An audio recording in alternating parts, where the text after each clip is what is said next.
Snub Nosed Revolver. It's been around for over 100 years and been used for self-defense. What's really surprising is that even in today's market of high-cap magazines, polymer frame, semi-automatic pistols, that this is still one of the most popular handguns used for self-defense in America.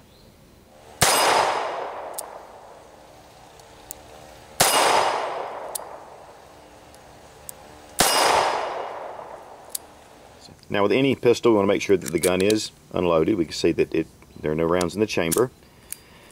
One of the things about a small revolver like this is that it's easy to conceal. They're small. They just fit in the hand. They fit in the hand well, in fact. And so a small revolver like this is very concealable. It's usually lightweight. Now this is an aluminum framed revolver, so it is super lightweight. The one thing about having a hammerless is that it doesn't snag on the hammer.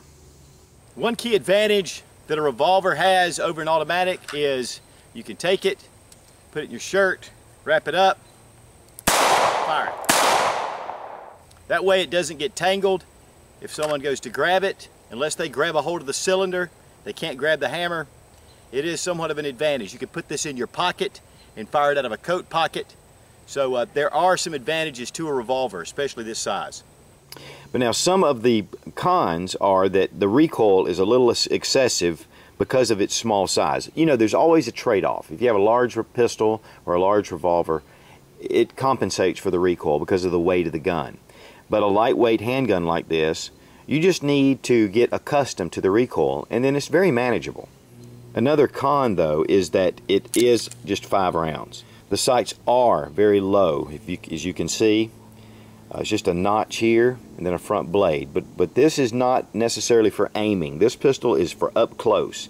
This is a personal protection pistol, but these are fairly accurate anyway. Up to 25 yards you should be able to hit your target with practice.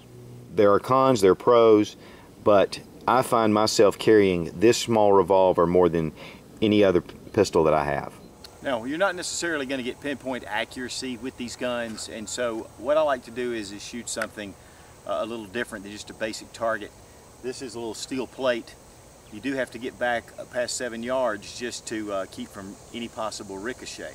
But the plate does move, so it's going to take me just a second in between shots to wait for the plate to slow. But this is a good way just to make sure, because if you can hit into this area, you've got the kill zone.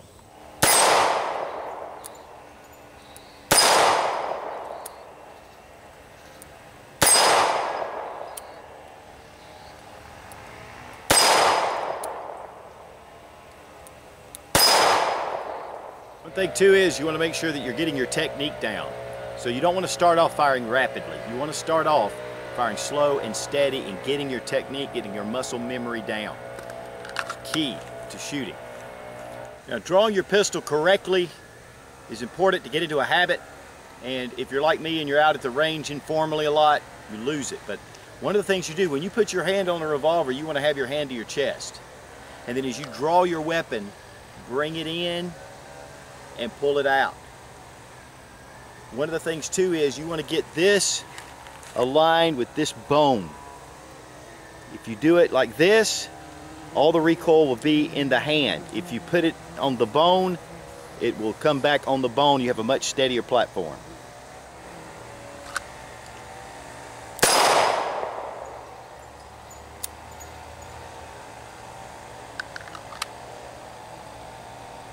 Don't waste your ammunition.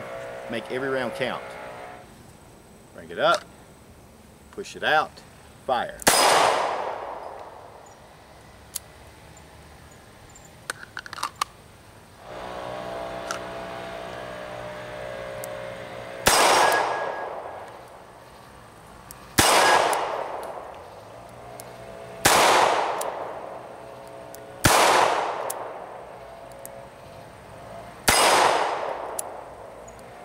Now, one of the other things about having something like a Centennial where the hammer is concealed, there is a hammer in here. This is a double action only. With a lot of your like Model 36 or Model 60 Smiths, or a lot of your Taurus Model 85s, different types of, you know, your Ruger SP101, it has a hammer exposed here. And what you can do is cock the hammer back and then when you pull the trigger, it'll fire. It's a lot less trigger pull. But with this one, it is double action only. That means when you pull the trigger, you have to pull the whole thing through. It's a little tough for target practice, but I'm going to tell you the truth, is you don't really want to take these out and just do a lot of target practicing with. After about 50 rounds, you're pretty much ready to move on to something else. A situation where you might need this for self-defense, double action is what you're going to go to. So, you know, training with double action only is really the way to go. Plus, it's a lot safer. You pull that hammer back and you have it on someone that's accosting you, or you need to use it for something, it's a lot easier to snap that single action than it is to pull the double action all the way through. So this would also be better as far as legalities go.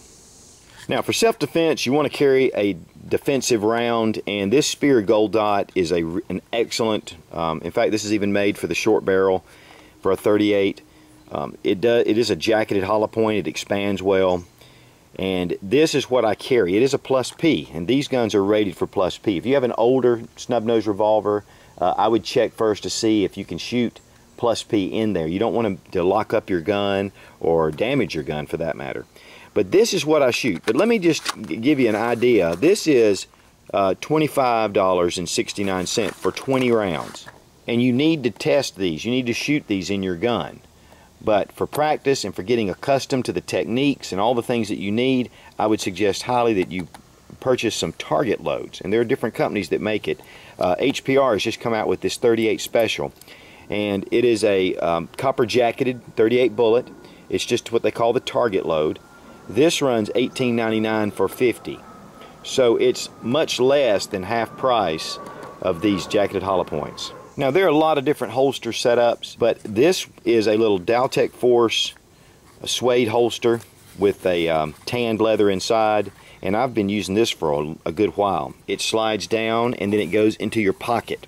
So it hides the profile of your pistol in your pocket, especially if you're wearing cargo pants or something, or you can put this in your back pocket, and it hides the profile so it doesn't print.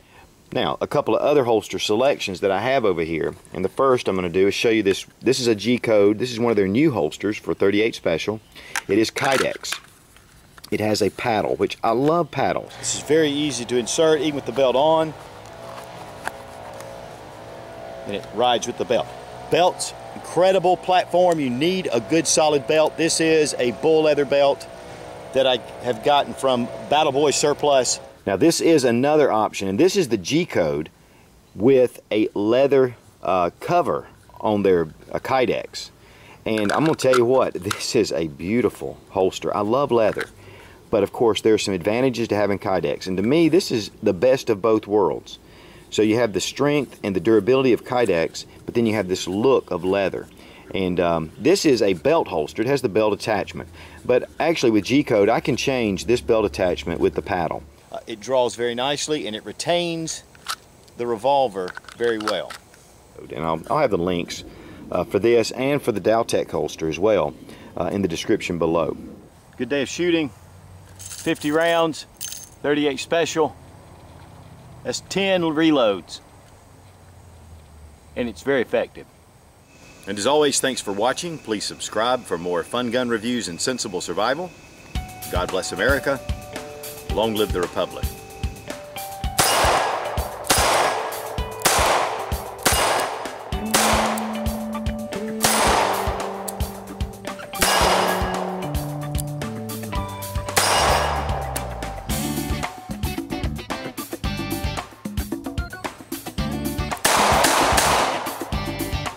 Peekaboo!